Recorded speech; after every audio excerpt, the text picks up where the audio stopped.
তাহনানের বুঝতে বাকি রইল না যে সিন্দুকটা লামিয়া কেন দিয়েছে।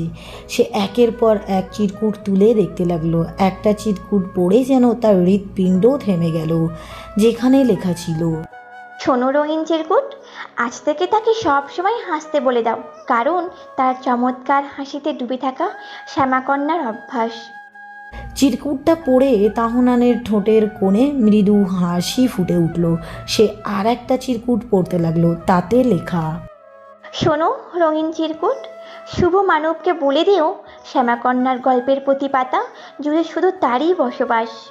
চিরকুটটা পড়ে কেন যেন তাহনানের অন্য রকম এক ভালো লাগা কাজ করলো, যার কারণ তার জানা নেই।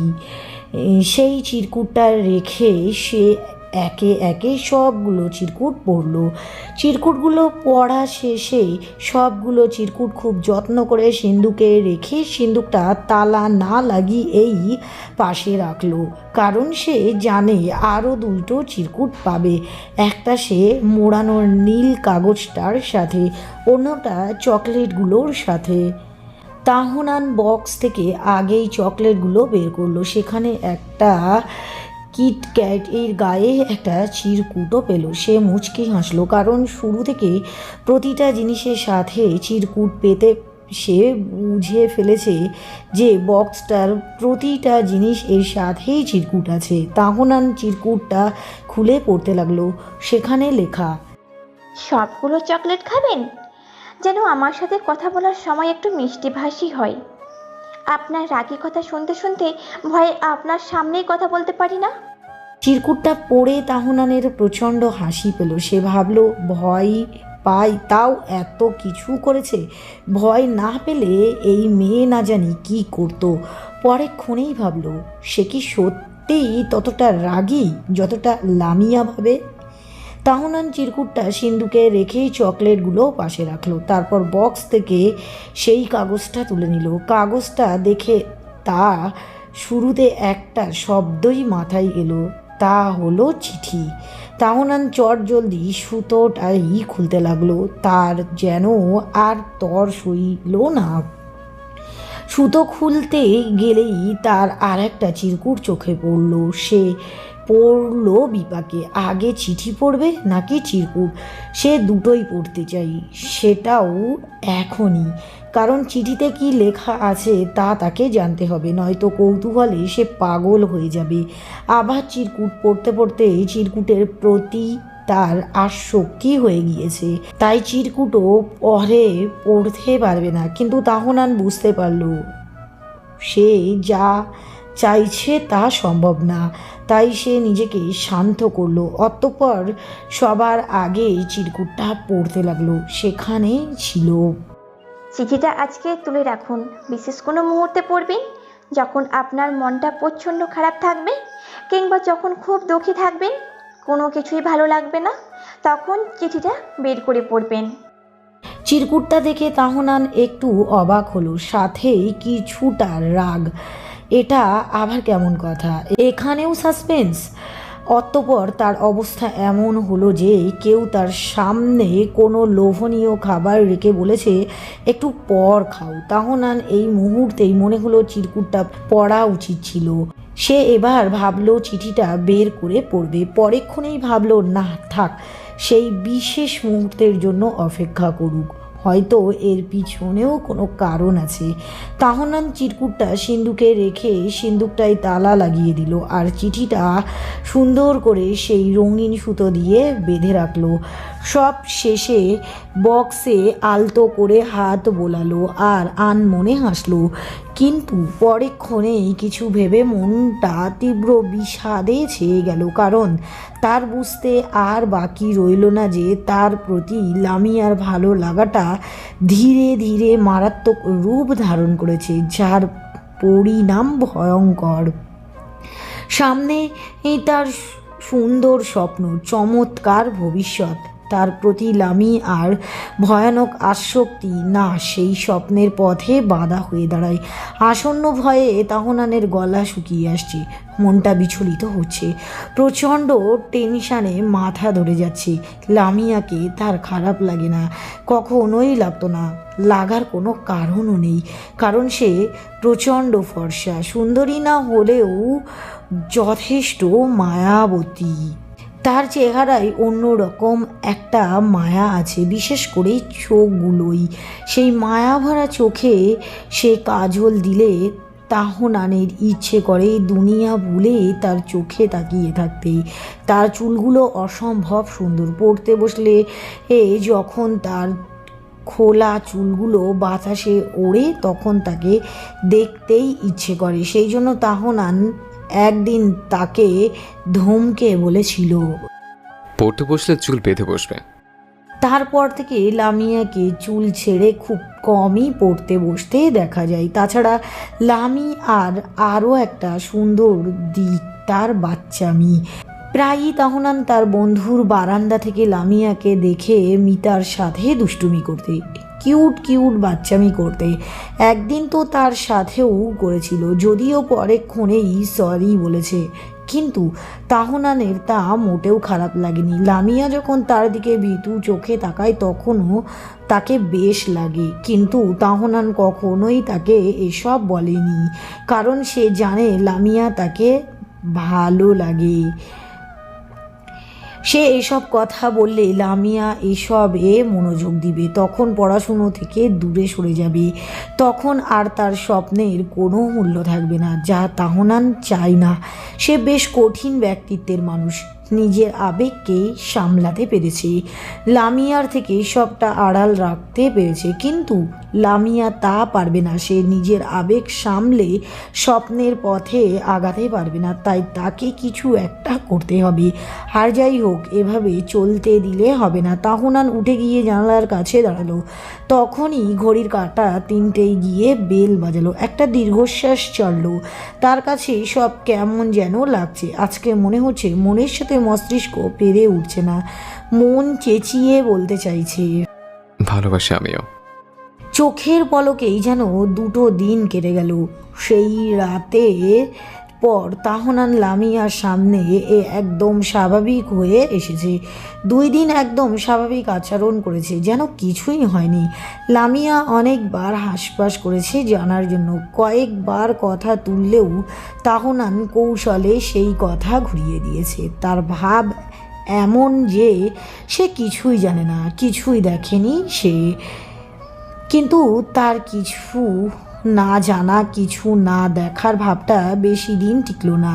ঠিক 3য় দিন ভয়ঙ্করভাবে ধরা খেলো সে।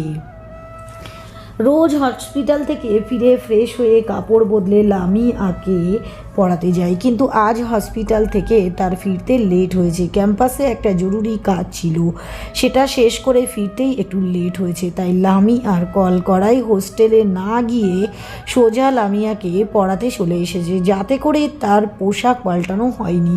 আর দুর্ভাগ্যবশত আজ তার পরনে লামিয়ার দেওয়া পাঞ্জাবিও, হাতে তার দেওয়া ঘড়িটা, যা দেখে লামিয়া শুধু মনে মনেই নয় বরং বাহিরে থেকেও খুশি হয়েছে, যা তাহনানের বুঝতে বাকি নেই। তাহনান বেশ কিছুক্ষণ লামিয়াকে লক্ষ্য করলো।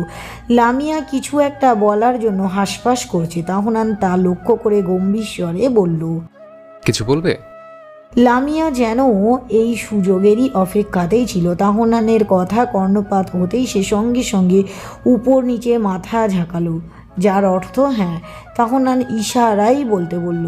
লামিয়া লজ্জা পেয়ে বলল, আমি জানতাম আপনি আমার কথা রাখার জন্য হলেও পাঞ্জাবিটা পরবেন। Thank you sir. লামিয়ার কথা শুনে তাহনান লামিয়ার দিকে তাকালো। মেয়েটাকে অনেকটা খুশি দেখাচ্ছে, তার ইচ্ছে করছে না লামিয়ার এই খুশি, এই আনন্দ সব নষ্ট করে দিতে, লামিয়ার এক রাশ বিষণ্ণতার কারণ হতে। কিন্তু বাস্তবতা যে বড়ই ভিন্ন, ভিন্ন কিছু চায় সে, সেখানে তাহনানের কিছুই করার নেই, কিচ্ছুটি না। তাহনান চাপা দীর্ঘশ্বাস ফেলে লামিয়ার দিকে তাকিয়ে গম্ভীর স্বরে বলল, তোমার সাথে কিছু কথা আছে। লামি আর মনোযোগ তখন বইয়ের দিকে। তাহনানের কণ্ঠস্বর কানে পৌঁছতেই সে চমকে তাকালো, যেন সে এক মুহূর্তে তাহনানের কথা আশা করেনি। সেই সাথে কিছুটা লজ্জাও পেল। সে ভাবল তাহনান নিশ্চয়ই তেমন কিছু বলবে যা সে চাইছে, কিন্তু এই কথাটাও কি গম্ভীর হয়ে বলতে হয়? সুন্দর করে মিষ্টিভাবে বলা যায় না? সঙ্গে সঙ্গে তার মন বলল, না, যায় না, কারণ সে মিষ্টি করে কথা বলতেই পারে না। ভুতুম পেঁচা হলে যা হয় আর কি। মনের কথাই তার হাসি পেল, কিন্তু আপাতত হাসা যাবে না। ডাক্তার সাহেব সামনে বসা, হাসতে দেখলে নিঘাত ধমকে জিজ্ঞেস করবে, হাসছো কেন? হাসার মতো কিছু বলেছে?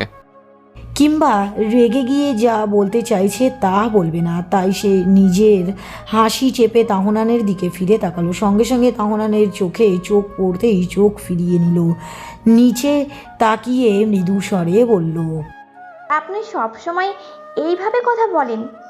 আসতে একটু সুন্দর করে কথা বলতে পারেন। তাহনান লামিয়ার কথা শুনে বুঝে ফেলল যে সে মনে মনে কি ভাবছে।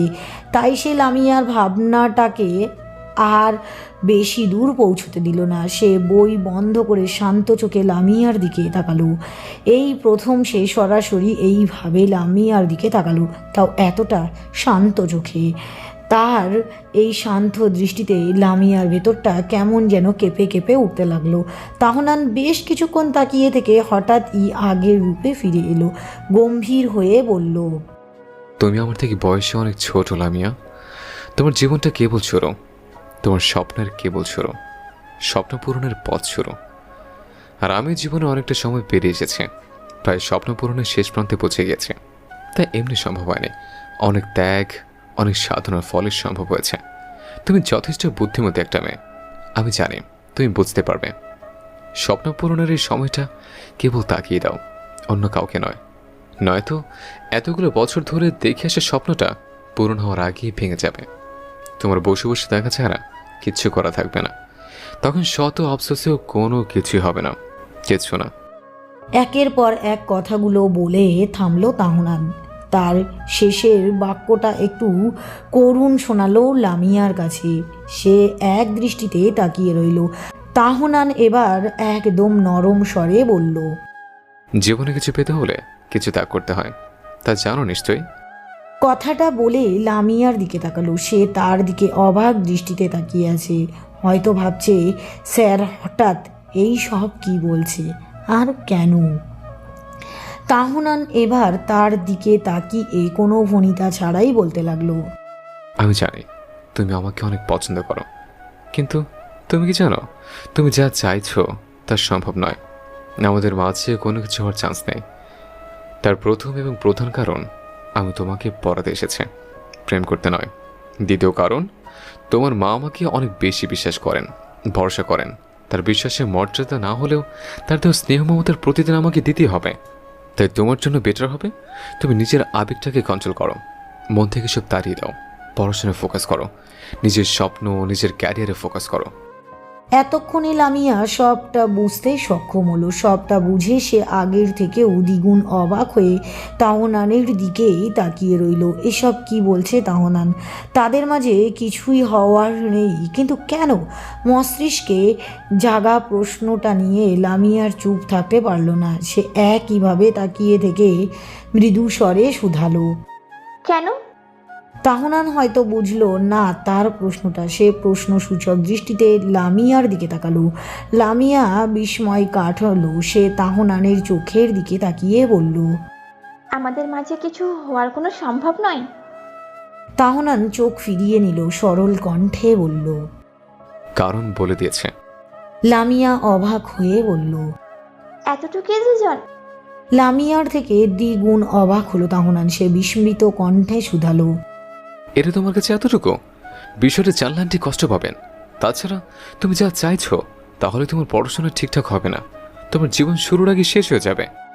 তাহনানের কথার উত্তরে লামিয়া কিছু বলল না, বরং সে তাহনানের কথা এড়িয়ে গিয়ে পাল্টা প্রশ্ন ছুড়ে দিল তাহনানের দিকে। শুধালো, তার মানে আপনিও আমাকে ভালোবাসেন?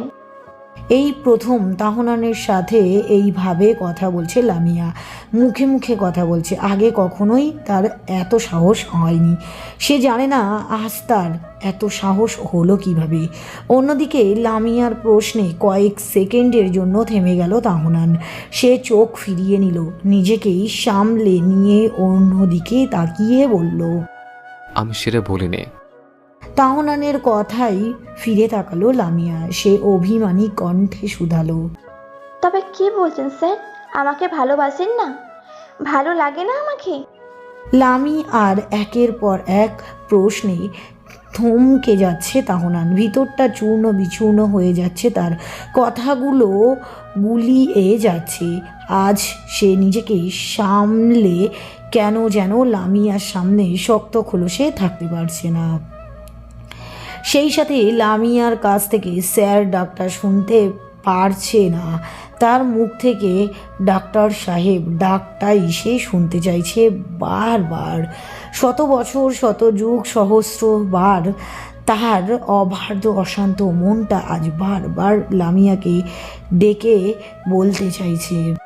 শোনো অভিমানিনী, ভালোবাসি আমিও তোমায়। এবার ডেকো না আমায়।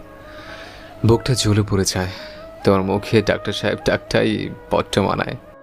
কিন্তু জীবনে কিছু কিছু সময় আসে যখন মনকে সব সময় প্রশ্রয় দেওয়া যায় না, আবার মনকে বেঁধেও রাখা যায় না। তাহনানের অবস্থাও ঠিক তাই। সে এখন মাঝে পড়ে গিয়েছে, তাই পথ না পেয়ে তাড়াতাড়ি কথা কাটতে বলল। আমি স্নিগ্ধকে বলবো তোমার নতুন টিচার খুঁজে দিতে, আর না পাওয়া পর্যন্ত স্নিগ্ধকে পড়াতে বলবো। আমাদের আজকে শেষ দেখা। আজকের পর না তুমি কখনো আমার সামনে আসবে, আর না আমি কখনো তোমার সামনে আসবো। আমাদের পরিচয় এখানে হয়েছিল, আর এখানে শেষ। ভালো থেকো। একের পর এক কথাগুলো বলে তাহনান উঠে যেতে গেলেই লামিয়া ধরা গলায় বলল। আমি আপনাকে অনেকটাই ভালোবাসি ডাক্তার সাহেব। ব্যাস, লামিয়া এই একটা বাক্যই যথেষ্ট ছিল তাহনানকে আটকে দেওয়ার জন্য। তাহনান থেমে গেল। লামিয়া আবার বলল। আপনি প্লিজ এইভাবে চলে যাবেন না। আপনি আমাকে ভালো নাই বাসুন, বাঁচতে হবে না।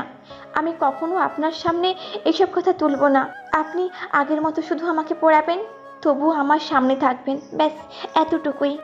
লামিয়ার কথা শেষ হতেই তাহনান ঘুরে দাঁড়ালো। লামিয়ার চোখের পানি দেখে বুকের ভিতরটা খুব যন্ত্রণা হলো। ইচ্ছে হলো চোখের পানিটা খুব যত্নে মুছিয়ে দিতে আর বলতে। শোনো সুহাসিনী, এইভাবে কেঁদো না তুমি। আমাকে কষ্ট দেয় তোমার চোখের পানি। তোমায় ভালোবাসি আমি। কিন্তু তা হলো না। সে ঘুরে দাঁড়ালো ঠিক, তবে লামিয়ার চোখের পানি মুছে দিল না, তাকে আদুরে স্বরে ডাকলো না, বরং গম্ভীর স্বরে বলল।